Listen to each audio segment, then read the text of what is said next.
Okay, this is another episode of 5D 3D News. And 5D is known as the fifth dimension, which, if you want to try to get an idea what the fifth dimension is about, listen to the song Imagine by John Lennon and the song Age of Aquarius by the Fifth Dimension. If you listen to those songs, you'll get a feeling for what the fifth dimension is like.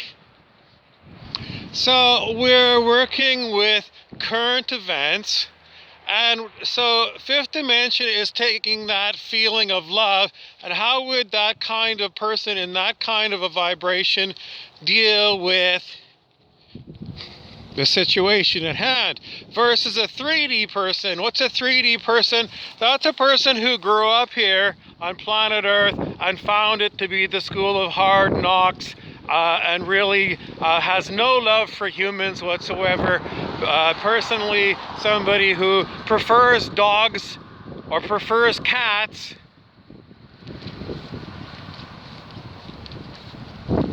to humans altogether. And I've seen a lot of these people in various online groups and things. So, what does it mean for us?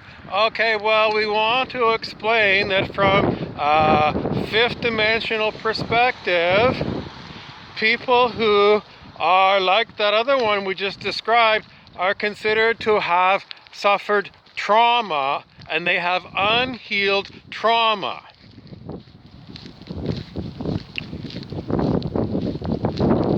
So that's why people, etc. Okay, next topic. Let's see. What do we do about people who have got unhealed trauma from a fifth dimensional perspective? Nothing. Why? Because we simply want to keep ourselves available to the moment to see what the body does. We don't want to commit the body to doing anything. We want the body to be totally free to go here, there, and everywhere that it wants to go. And this was, again, referencing the Matt Kahn lecture about stopping the internal conflict. Okay, the other thing we want to mention is we're also having a lot of what YouTube spiritual teacher Phil Good has been talking about this week, and that is boundaries. Setting boundaries for yourself, and possibly having tests of your boundaries being done.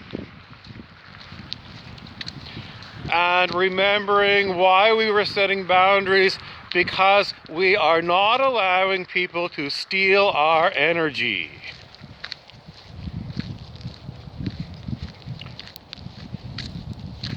And we're not allowing people to steal our energy by some other form of technique that we would call cheating.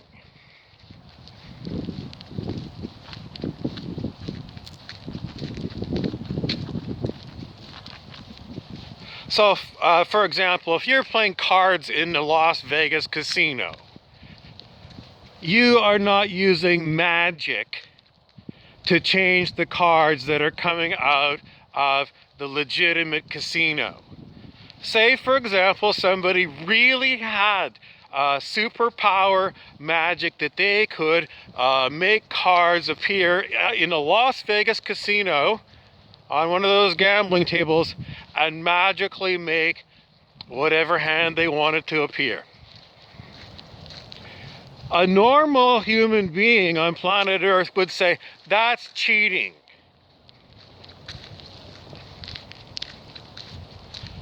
But some people would say,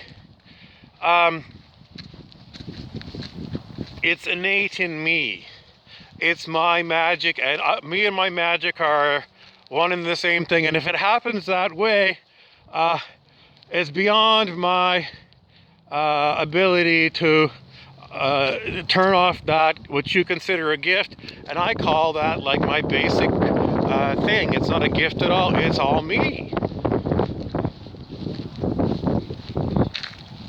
You call magic a spiritual gift, and I look at you and I say, your right forearm is a spiritual gift, no different than my magic. And I will set a boundary here and say, fuck you. If I go into Las Vegas and I win, lose, or draw because of my magic, or not play at all in my magic, that's my freedom. And there we have that one. Okay, next thing we want to talk about is letting go of all outcomes. This is a Buddhist teaching for higher consciousness. It's simply being possibly aware of various possible items on the menu of how events might turn out, but letting go of the outcomes. In other words, whatever comes will be, and not trying to control outcomes. In other words, with my control, I want to make a love spell to put on my wife because she doesn't love me anymore. So I'm going to go down and get the local herbalist to make me a blend of oregano, lavender, and lapis lazuli. And I'm going to pour it in a drink of hers, and then she's going to drink it, and then the love potion is going to do magic. I don't know, it just goes on and on. So we don't want to tell you anything more about magic or anything more about Project Orange. Oh, Project Orange, I gotta tell you about Project Orange. Project Orange is our ongoing stories about all things to do with orange. And one of the political topics that we use with Project Orange is Donald Trump, because he used to have orange hair and he seemed to have an orange colored skin when we saw him on videos. And the latest news from Donald Trump is you and me and everyone else are already getting the news about Donald Trump. So there's nothing that you can't hear in alternative news or in mainstream news that I can add to it, except things that I can channel directly from the ethers. Okay, this is what I'm getting about Project Orange, Donald Trump. No, we're not going to give you anything more than people still believe that there has been military supervision of the 2020 American elections, and that the military are still active on this file, and that the whole idea behind it was after the Russian collusion of the previous election, the chiefs of staff got together and they said, it is our duty to the Constitution of the U.S. government that we use all of our ability to supervise our own election for our own president, senators, congressmen, and governors. I mean, I don't know what was all in there. I didn't see it on TV. But the military would say this is our highest duty, is to support government by the people, for the people. So there you have it. The Americans are focusing on freedom at home for Americans. A huge idea.